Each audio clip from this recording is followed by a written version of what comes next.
Bienvenue dans le parcours audio de la pensée du jour du Top Chrétien. Nous vous invitons à vous installer confortablement et à prendre un temps de pause avec Dieu. La force de la déclaration de Nicolas Panza. Ainsi, la foi vient de ce qu'on entend, et ce qu'on entend vient de la parole de Christ. Romains chapitre 10, verset 17.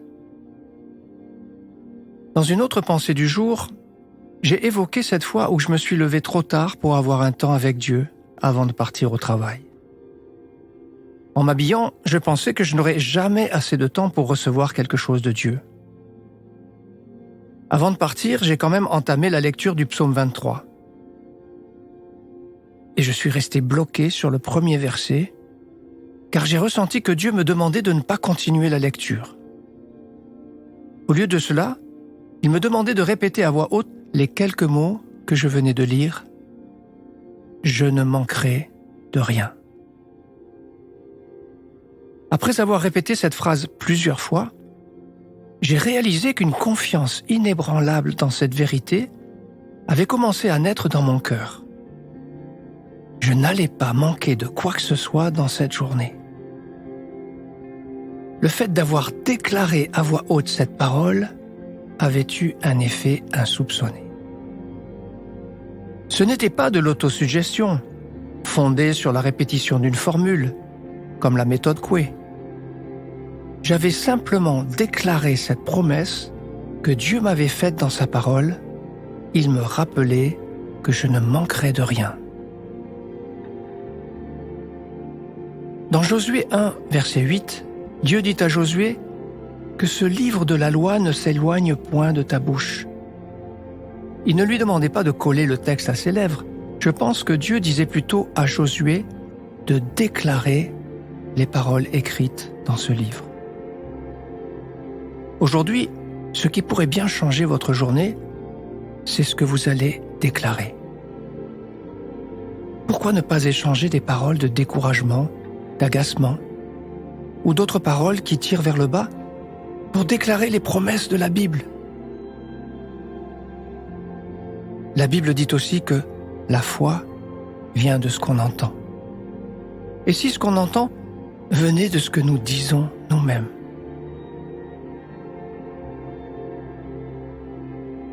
Savez-vous que la Bible déclare que la vie et la mort sont au pouvoir de la langue? Prenez le temps d'écouter ce que Dieu veut vous dire à ce sujet.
Prier, c'est simple.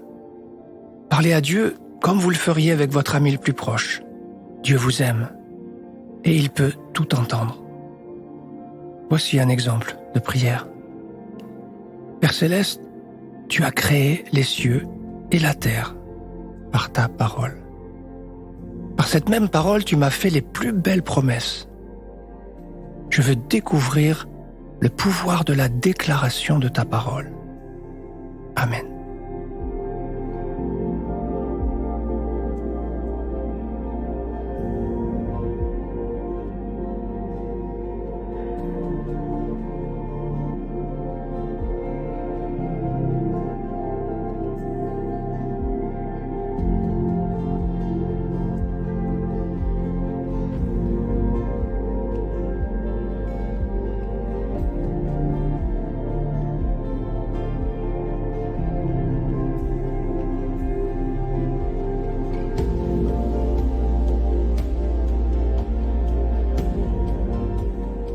Louer Dieu, c'est une merveilleuse manière de lui exprimer notre reconnaissance.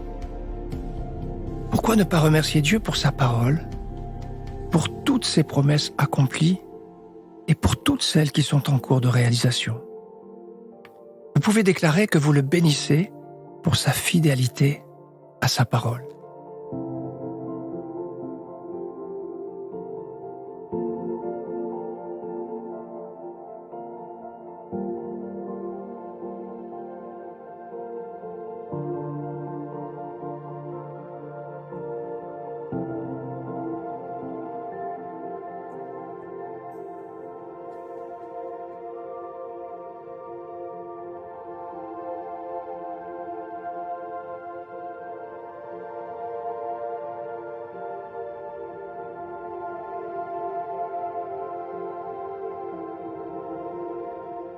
Si Dieu a demandé à Josué de ne pas éloigner de sa bouche les paroles du livre, prenez cela comme une invitation personnelle. Osez, vous aussi, déclarer sur votre vie les paroles par lesquelles Dieu vous a déjà parlé. Renouvelez votre foi en déclarant chaque jour sa parole.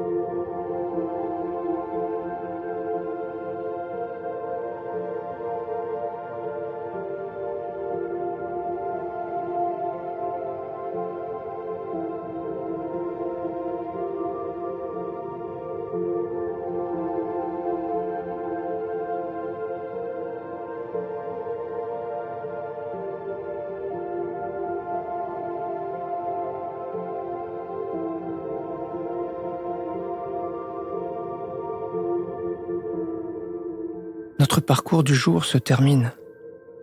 Prions ensemble afin d'honorer notre Dieu.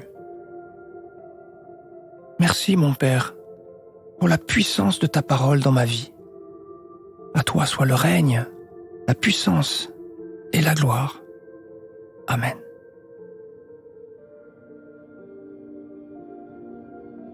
Nous espérons que ce temps de pause avec Dieu vous a ressourci. Rendez-vous demain pour un temps de Séla avec la pensée du jour.